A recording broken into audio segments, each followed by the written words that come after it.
नमस्कार साथियों, स्वागत है आप सभी का आपकी अपनी पाठशाला पर। मैं हूं अंकित अवस्थी, आप हैं मेरे साथ में। भारत और श्रीलंका के बीच में फिर से एक बार विवाद में आए कच्चातीवू द्वीप के बारे में। साथियों, एक द्वीप है, संभवतया आपको इस समय इमेज में दिखाई दे रहा हो। इस द्वीप के ऊपर कुछ इस तरह के श्रीलंकाई झंडे लटके हुए हैं, शायद आपको ये विजिबल हो। ये श्रीलंकाई झंडे जिस जगह लगे हैं, इससे आप ये समझ सकते हैं कि ये आइलैंड जिस पर श्रीलंका के झंडे लगे हैं और इतनी सारी बोट्स खड़ी हैं, कुछ तो हो रहा है। श्रीलंका श्रीलंका के पास में इतनी सारी बोट्स, ये बोट्स हैं मछुआरों की। कहाँ से आए मछुआरे? तो भारत और श्रीलंका दोनों से आए हुए मछुआरे, जो आपको यहाँ पर दिखाई दे रहे हैं, अपने-अपने झंडे लगा कर के यहाँ पर खड़े हुए हैं। ये द्वीप असल मायने में भारत और श्रीलंका के बीच में स्थित है। मैप पर अगर देखोगे तो ये लोकेट करना भी बड़ा मुश्किल है, बहुत छोटू-सा द्वीप है। भारत और श्रीलंका के बीच में जो जलधारा है, इसको पाक स्ट्रेट कहते हैं।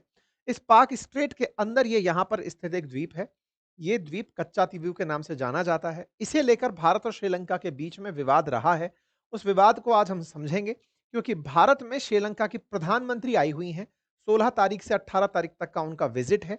कल तक वो यहाँ रहने वाली हैं और जब वो यहाँ आई हैं तो भारत के गणमान्य लोगों से उनकी मुलाकात हो रही है। ऐसे में तमिलनाडु के मुख्यमंत्री जो स्टालिन हैं, उन्होंने सरकार से डिमांड की है, भारत सरकार से, कि वो कच्चातीवू द्वीप को लेकर के श्रीलंका से बातचीत करे और इस द्वीप को वापस ले। जब मैं ये लाइन बोलता हूँ वापस ले, तो एक सवाल दिमाग में आता है कि क्या पहले भारत के पास ही था क्या? इसका जवाब है जी हाँ। 1974 तक ये भारत के पास था, उसके बाद से ये श्रीलंका के पास है। तो भारत से श्रीलंका जाने की इसकी यात्रा अपने आप में आज के सेशन में हम समझेंगे। जानेंगे कि तमिलनाडु जिस द्वीप को माँग रहा है, जो भारत का ही हिस्सा था, वो आफ्टर ऑल श्रीलंका गया कैसे? इस विवाद में फिलहाल क्या मोड़ एंड ट्विस्ट हैं? भारत ने किस तरह इन्हें ये दिया था, या फिर आज भारत इन्हें वापस ले सकता है या नहीं ले सकता? तमिलनाडु की मांग का क्या महत्व है? सारी बातें आज के सेशन में डिटेल से डिस्कस करेंगे, जानेंगे कि इंदिरा गांधी जी ने किस तरह से इसे बिना संविधान संशोधन के पकड़ा कर भारत की राजनीति में आज तक एक विवाद खड़ा किया हुआ है। चलिए शुरुआत करते हैं, लेकिन उससे पहले दिवाली की आपको बहुत सारी शुभकामनाएं, और साथ में दिवाली के अवसर पर हमारे एप्लीकेशंस अपनी पाठशाला और बातें बाजार की पर तमाम कोर्सेज पर सेल चल रही है। आप उसका लाभ ले सकते हैं। अधिक जानकारी के लिए कॉल सेंटर भी उपलब्ध रहेगा। साथियों, श्रीलंका की प्राइम मिनिस्टर हरिनी अमरसूरिया भारत की यात्रा पर हैं और वो 16 से 18 तक भारत में रहने वाली हैं। भारत में उनके आगमन पर 16 तारीख को उनका वेलकम हुआ। विदेश मंत्री और प्रधानमंत्री से आपकी मुलाकात होनी है। कुछ तस्वीरें विदेश मंत्रालय की तरफ से जारी की गई। मीडिया सेंटर के माध्यम से बताया गया कि आप यहां आकर के कुछ महत्वपूर्ण कार्यों को पार्टिसिपेट करेंगी, जैसे एनडीटीवी की एक वर्ल्ड समिट हो रही है, आप उसमें पार्टिसिपेट करेंगी। इसके अलावा चिंतन रिसर्च फाउंडेशन दिल्ली के अंदर है, आप उसके अंदर शामिल होंगी। आप चूंकि वहां की एजुकेशन मिनिस्टर हैं, इसलिए आप आईआईटी दिल्ली की विजिट पर भी जाएंगी, नीति आयोग की विजिट पर भी जाएंगी। इसके साथ साथ आप द हिंदू कॉलेज भी जाएंगी, क्योंकि भारत में रहते हुए आपने दिल्ली यूनिवर्सिटी के द हिंदू से 3 साल के तक की मतलब ग्रेजुएशन की डिग्री ली है, तो आप अपने कॉलेज भी जाएँगी। तो इस तरह की बातें पहले से ही डिक्लेयर हो चुकी थी।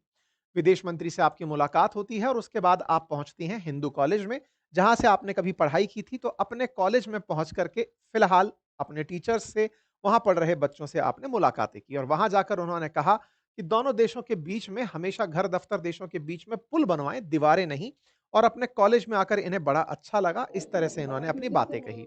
अपनी तरफ से अपने कॉलेज में वापस आकर, जहाँ से आप पढ़ी हो, आज श्रीलंका में जाकर प्रधानमंत्री बनी हो, तो निश्चित ही ये अपने आप में एक बड़ी उपलब्धि होती है। कॉलेज पहुँचना हर विद्यार्थी के लिए बहुत ही गौरव का क्षण होता है। जब आप जहाँ से पढ़े हैं और कुछ बन कर के अपने कॉलेज लौटते हैं, तो अपने गुरुओं के प्रति और अपने कॉलेज के प्रति मन में एक भाव होती है, एक श्रद्धा होती है। ऐसा लगता है कि हाँ, हमने कुछ सिग्निफिकेंट किया है अपने उस क्षेत्र के लिए जहाँ से हम निकल कर गए थे। तो आपने दिल्ली यूनिवर्सिटी से सोशियोलॉजी में ग्रेजुएशन किया था वर्ष 1994 में। वर्ष 2019 में आप राजनीति में एंट्री की थी करती हैं और साथ में 2020 में पहली बार सांसद बन के 2024 के सितंबर में आप अंतरिम प्रधानमंत्री के रूप में शपथ लेती हैं। आपकी यहाँ पर कुछ तस्वीरें हैं जिन्हें आप देख सकते हैं। इसके साथ-साथ ही फिर चर्चाएँ आगे निकलती हैं कि आप honourable prime minister of Sri Lanka जो है वो नीति आयोग की विज़िट करेंगी। इसी बीच में जो मुख्यमंत्री ऑफ तमिलनाडु हैं, उनकी तरफ से कच्चा त्विविद द्वीप को वापस लेने को लेकर के प्रधानमंत्री को एक पत्र लिखा जाता है और कहा जाता है कि प्रधानमंत्री जी, आप इस द्वीप को, ये चूंकि आई हैं, इनसे कह करके वापस ले लीजिए। 1974 के अंदर बिना राज्य सरकार की अनुमति की प्रक्रिया के इसे श्रीलंका को सौंप दिया गया था। आज श्रीलंका के मछुआरे बड़े परेशान हैं और इस जगह को वो वापस चाहते हैं, क्योंकि वो लगातार मुश्किलों का सामना कर रहे हैं। स्टालिन साहब ने अपना लेटर लिखा, उसे ट्वीट के माध्यम से भी बताया कि उन्होंने क्या लिखा है। साथ ही साथ में उनके पत्र की हाइलाइट्स भी बाहर निकल कर के आई कि श्रीलंका को ये जो द्वीप है, ये तमिलनाडु को पूछ करके ही दे दिया गया था, बिना पूछ करके ही दिया गया था। इसके साथ-साथ कुछ पुरानी क्लिप्स भी हमें निकल कर के मिली, जिसमें इनके पुराने ट्वीट्स जब मछुआरों को पकड़ा गया, जो तमिलनाडु के मछुआरे थे और जो कच्चाद्वीपों में पकड़े गए, तो श्रीलंका के नेवी के द्वारा, तो उसके लिए उनको छुड़वाने के लिए आपने जब-जब भी ट्वीट्स किए हैं, उनकी सारी की सारी जानकारी आज भी सोशल मीडिया पर उपलब्ध है कि तमिलनाडु लगातार इस बारे में माँग कर रहा है कि हाँ भई, कच्छातीवु जब भी भारत के मछुआरे जाते हैं, श्रीलंका वाले इन्हें गिरफ्तार कर लेते हैं। ये तो हुआ एक पक्ष। लेकिन दूसरा पक्ष ये है कि तमिलनाडु में जो सरकार है स्टालिन की, ये डीएमके सरकार है और डीएमके सरकार कांग्रेस की सहयोगी पार्टी है। केंद्र में कांग्रेस को या फिर कहिए तो इंडिया गठबंधन की सहयोगी पार्टी है। ये द्वीप जब दिया गया था, उस समय पर दिल्ली में इंदिरा गांधी जी की जब सरकार थी, तब कहा जाता है कि उस समय डीएमके का समर्थन था इंदिरा गांधी जी को और उस समय पर यह द्वीप श्रीलंका को दिया गया था। आज वही पार्टी सत्ता में है, लेकिन वो आज केंद्र सरकार से इसकी मांग करती है कि आप इस द्वीप को वापस लाइए। तो बार-बार जो यहाँ की विपक्षी पार्टियां हैं, चाहे वो एआईडीएमके हो या फिर बीजेपी तमिलनाडु के अंदर सक्रिय रूप से हो या केंद्र के अंदर जो एनडीए है, वो इस बात के रिप्लाई में पहले ये जरूर कहती है कि ये कांग्रेस के काल में दिया गया था और आपने इस चीज की सहमति दी थी, तो मांग हमसे किस आधार पर करते हो? खैर, फिलहाल पार्टियों का शासन है, इसका मतलब नहीं है कि देश किसी और का हो जाएगा, देश सबका है। ऐसे में केंद्र से तो निश्चित ही मांग की जाएगी अगर हमारे देश के मछुआरे वहां परेशान होते हैं। ऐसे में केंद्र सरकार से हमेशा इस द्वीप पर गए हुए मछुआरों को लेकर राज्य सरकारें मांग करती रही हैं, फिर चाहे वो एआईडीएमके की सरकार रही हो या फिर डीएमके की सरकार रही हो। अब थोड़ा कच्चा द्वीपों का इतिहास जान लेते हैं। असल मायने में ये 285 एकड़ में बसा हुआ एक छोटा सा द्वीप है। रामेश्वरम से करीब 30 किलोमीटर की दूरी पर है। 17वीं शताब्दी के अंदर मदुरई के एक राजा हुआ करते थे रामनद, उनके जमींदारी कंट्रोल में ये आया करता था। उस दौर में यहाँ पर एक चर्च का निर्माण भी किया गया था और हजारों लोग इस चर्च में अपनी प्रार्थना करने के लिए जाया करते थे। तमिलनाडु और जाफना दोनों तरफ से मछुआरे जब इस क्षेत्र में मछली पकड़ने आते थे, तो यहीं रुका करते थे। ये एक चर्च है जहां पर लोग आपको दिखाई दे रहे हैं। ब्रिटिश शासन के दौरान ये मद्रास प्रेसिडेंसी की स्थापना हुई, तो ये द्वीप अंग्रेजों के अधीन चला गया और 1921 में, चूंकि अंग्रेजों के पास में श्रीलंका भी था और श्रीलंका उस समय सीलोन के नाम से जाना जाता था, तो उस समय पर ये वाला जो द्वीप है, ये अंग्रेजों के कंट्रोल में था। अंग्रेजों ने इस द्वीप को सीलोन के खाते में लिख दिया, यानी कि श्रीलंका के खाते में लिख दिया। बस तब से ये सारा मामला शुरू हो गया। चूंकि भारत के राजा का ऐतिहासिक रूप से था, अंग्रेजों ने इसे श्रीलंका के पक्ष में लिख दिया, इसलिए जब देश विभाजित हुआ, तो भारत ने इसे वापस क्लेम किया, क्योंकि मद्रास प्रेसिडेंसी भारत के साथ थी। ऐसे में जब इसको विवादित मतलब विभाजन के रूप में भारत के साथ क्लेम किया गया, तो इस बात को लेकर श्रीलंका ने बार-बार डिमांड करी कि अंग्रेज इसे हमारा मानते थे, ऐतिहासिक रूप को क्लेम करके आपने इसे ले लिया, इसे हमें वापस दीजिए। 1974 तक ये विवाद चलता रहा। 1947 में सरकारी दस्तावेजों के हिसाब से इसे हमने अपने साथ रखा, लेकिन 1974 में इंदिरा गांधी जी ने इसे श्रीलंका को सौंप दिया।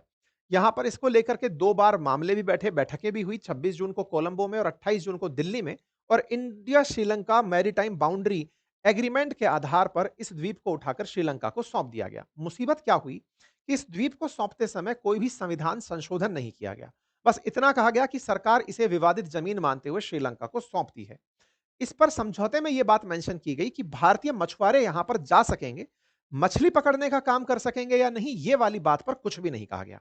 भारतीय मछुआरे बस यहां जाकर जाल सुखा सकेंगे और आराम कर सकेंगे, बस इसलिए इस द्वीप का इस्तेमाल हो सकेगा। लेकिन यहां पर अगर चर्च में जाना होगा तो उन्हें बिना वीजा के ही परमिशन मिल जाएगी। इस तरह से एक एग्रीमेंट साइन हुआ, जिसकी ये लाइनें हैं।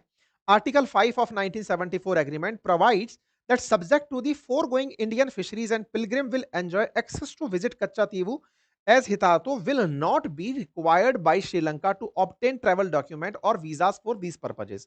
आराम करने के लिए यहां जाने की इजाजत दे दी गई कि आप जाइए, लेकिन मछली नहीं पकड़ पाएंगे। भारत सरकार इस कदम से पीछे नहीं हटी। इसके पीछे का एक बड़ा कारण बताया जाता है कि श्रीलंका में दुनिया की पहली महिला प्रधानमंत्री बनी थी उस समय श्रीमा बंडार नाइक, और श्रीमा बंडार नाइक और इंदिरा गांधी जी में बढ़िया मित्रता थी। दोनों महिलाएं थी और दोनों ही अपनी दृढ़ इरादों के लिए और एक तरह से आयरन लेडी के रूप में रिकॉग्नाइज किया जाता था। उस समय यह कहा जाता था कि जिस तरह भारत में इंदिरा गांधी जी ने इमरजेंसी लगाई, ऐसे ही बंडार नाइक भी लगाएंगी, और हुआ भी ये। बंडार नाइक ने जाते हुए 1980 में अपने बेटे के साथ मिलकर के इमरजेंसी का उपयोग किया श्रीलंका में। इसलिए श्रीलंका में यह लाइन बोली जाती थी कि पहले भारत, उसके बाद श्रीलंका, यानी कि जो भारत में हुआ वैसा अब श्रीलंका में भी होगा। इसलिए बंडार नाइक को अब हटाया जाना चाहिए, क्योंकि भारत में इंदिरा सरकार हटी है, तो अब इन बंडार नाइक सरकार श्रीलंका से भी हटनी चाहिए। कुल मिलाकर के दोनों की मित्रता के चलते जो बॉन्डिंग थी भारत और श्रीलंका के बीच में, कहा जाता है कि उसके तहत इन्हें बिना किसी संविधान संशोधन के ये दे दिया गया। अब बड़ा सवाल है, जब बिना संशोधन के दे दिया गया तो क्या इसको लेकर कोई विवाद नहीं हुआ? हुआ। सुप्रीम कोर्ट में भी इसकी याचिकाएँ दायर हुई। लास्ट में अभी मैं इसका अपडेट सारा दूँगा, लेकिन सीधा लास्ट में पहुँचकर कहूँ तो इसमें स सरकार तक ने ये बात बोल दी कि अब उसे लेना बहुत मुश्किल है, उसके लिए हमें युद्ध करना होगा। अब इस बीच की कहानी को फिर से हम आपके साथ में साझा कर लेते हैं। समझौते हुए, समझौतों में ये कहा गया कि भारतीय मछुआरे मछुआरे जो हैं, वो श्रीलंका के एक्सक्लूसिव इकोनॉमिक ज़ोन में नहीं जाएँगे। एक्सक्लूसिव इकोनॉमिक ज़ोन में नहीं जाएँगे से क्या मतलब है? कि पानी से जो 200 नॉटिकल माइल तक का एरिया है ना, उधर तक श्रीलंका में पार भा मछली पकड़ने भारत के मछुआरे नहीं जाएँगे। तो फिर कच्छातीव द्वीप क्या केवल आराम करने जाएँगे? इस बात को लेकर के खूब विवाद हुआ। तमिलनाडु की विधानसभा में भी प्रस्ताव पारित करके सरकार के पास भेजा गया कि साहब आपने हमारा क्षेत्र कैसे किसी को दे दिया। इस बीच में श्रीलंका के साथ में कुछ ज़्यादा मसला था नहीं, क्योंकि 2009 तक खुद श्रीलंका लिट्टे से जूझ रहा था, इसलिए कच्चा तीवू का उपयोग बढ़िया से हो रहा था। धीरे-धीरे लिट्टे का जब खात्मा हुआ, उसके बाद में इस जगह पर श्रीलंकन नेवी ने अपना बहुत ज़्यादा प्रभाव डालना शुरू किया। श्रीलंका नेवी ने इस क्षेत्र में आने-जाने वाले लोगों पर रोक लगाना शुरू किया। बीच-बीच में तमिलनाडु सरकार की तरफ से सरकार को लिख करके कि साहब अपना एरिया वापस लीजिए, क्योंकि नेवी परेशान कर रही है। इधर की तरफ से सरकार की तरफ से अटॉर्नी जनरल मुकुल रोहतगी ने कहा, सरकार की तरफ से दलील देते हुए कोर्ट के अंदर, कि अब तो इसे लेने के लिए हमें युद्ध ही लड़ना पड़ेगा, क्योंकि तत्कालीन प्रधानमंत्री के द्वारा उस समय इसको पुरानी तरीके से दिया जा चुका है। इस बीच में राजनीति तब और गरमाई जब भारत विरोधी पार्टियों ने श्रीलंका में शासन किया। उनमें से एक तत्कालीन प्रधानमंत्री रानिल विक्रमसिंघे थे। उनका एक विवाद काफ़ी गहराया, जिसमें जिसमें उन्होंने टीवी चैनल पर बयान देते हुए ये कह दिया कि अगर भारतीय मछुआरे इस एरिया में आएँगे तो उन्हें गोली मार दी जाएगी। ये बात काफ़ी ज़्यादा विवाद में आई। भारतीय विदेश मंत्री की यात्रा से पहले ऐसा बयान आया था। इस बात को लेकर के खूब बवाल कटा कि भाई भारतीय मछुआरों को इस तरह से गोली मारने तक की नौबत आ गई है। इस बात को लेकर के स्टालिन लगातार भारत के प्रधानमंत्री, विदेश मंत्री जब-जब हमारे बीच में श्रीलंका से वार्ता हुई है, तो तमिलनाडु की तरफ से हमेशा एक पत्र आया है कि साहब केंद्र सरकार से रिक्वेस्ट है कि विदेश मामलों में वो श्रीलंका के सामने इस बात को रखे। लेकिन कच्चा द्वीप द्वीप को लेकर के भारत सरकार किसी भी प्रकार से अभी तक कोई सॉल्यूशन तक नहीं पहुंच पाई है। बार-बार एक ही लाइन बोला जाता है कि जॉइंट वर्किंग ग्रुप जो है इस पर काम कर रहा है। जब भी ये मामला उठाया जाता है ऐतिहासिक रूप से, चाहे कितनी भी बार हो, श्रीलंका हर बार भारत के मछुआरों को गिरफ्तार कर लेता है। कुछ बार उन्हें रिहा कराया जाता है। कई बार ऐसा भी हुआ है कि मछली पकड़ने पर उन्हें शूट भी कर दिया गया है। एक बार हमारी संसद में अनस्टार्ड क्वेश्चन के अंदर ये पूछ लिया भी गया था कि साहब जरा बता दीजिए कि भारत ने उनके कितने मछुआरे पकड़े हैं और उन्होंने हमारे कितने पकड़े हैं और उन्होंने हमारे कितने मारे हैं। तो एक टेबल निकल कर आई जिसमें निकल कर के आया Tamil Nadu fisherman arrested by Sri Lanka authorities, हर साल उनकी संख्या इतनी है। इसके अलावा number of Indian fisherman diseased due to incident at sea, तो उसके अंदर मरने वालों की संख्या भी कई बार हाई फार निकल के। भारत ने उनके कितने गिरफ्तार किए, उनके नंबर बहुत ही कम है। इसका मतलब श्रीलंका भारतीय मछुआरों को गिरफ्तार करता है। अब बड़ा सवाल ये है, साहब ये मछुआरे आफ्टर ऑल जाते ही क्यों हैं वहाँ पे? क्योंकि ये पूरा की पूरा क्षेत्र जो खाड़ी वाला है, इसमें मछलियाँ बहुत हैं, समुद्री संसाधन बहुत हैं, और ऐसे में समुद्री की संसाधनों को प्राप्त करने के लिए तमिलनाडु से बड़ी मात्रा में मछुआरे उधर जाते हैं और उनके पास में पकड़ने के ट्रॉलर्स भी बड़े हैं, श्रीलंका से बड़े ट्रॉलर्स हैं। तो वहाँ से पकड़-पकड़ कर मछलियाँ लेकर आते हैं। तो सी फूड का अपना एक बाज़ार है और इसके चलते ये सारा मामला होता है। हालाँकि इस बारे में ये पूछा गया कि भारत सरकार ने कैसे उन्हें ये दे दिया, एक आरटीआई के अंदर जवाब में सरकार ने बताया कि इसे विवाद निपटाने के नाम पर के दे दिया गया। इस बात को लेकर के राजनीति खूब हुई। भारत केवल एक ही बात बोलता है कि we are in regular conversation. कुल मिलाकर कच्चा द्वीप का जो विवाद है, ये भारत सरकार ने एक तरह से अपनी तरफ से भलमनसाहत में दे दिया था।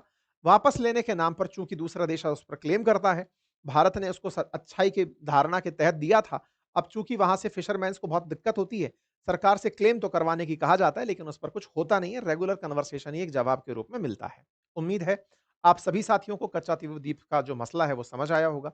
आप लोग इस विषय पर क्या सोचते हैं? अपनी राय ज़रूर कमेंट बॉक्स में बताएँ। क्या आपको ऐसा लगता है कि तमिलनाडु की जो सरकारें हैं, इन सरकारों का भी इसमें बहुत महत्व है? क्योंकि जिस समय जब ये सरकारें बनी थी, उस समय अगर ये डीएमके का जब शासन साथ में था कांग्रेस के, उस समय ये डिमांड की होती तो ऐसा नहीं होता, या फिर आपको ऐसा लगता है कि उस समय इमरजेंसी थी, तो डीएमके करता ही क्या, क्योंकि सरकार हटा दी गई थी? तीसरा ये भी हो सकता है कि आज केंद्र में एनडीए की सत्ता है लेकिन तमिलनाडु में नहीं है, इसलिए हो सकता है कि केंद्र सरकार इतना पेन ना लेता हो। जैसा भी आप सोचते हैं, सारी बात अपनी कमेंट बॉक्स में लिखें। फिलहाल के लिए इतना ही। जानकारी पसंद आई हो तो साथियों से अवश्य साझा करें। चैनल पर नए हैं तो सब्सक्राइब कर लें। दिवाली की आप सभी को बहुत सारी शुभकामनाएँ। दिवाली ऑफर्स के लिए अपनी पाठशाला एप्लीकेशन और बातें बाजार के एप्लीकेशन को अवश्य चेक करिए। धन्यवाद।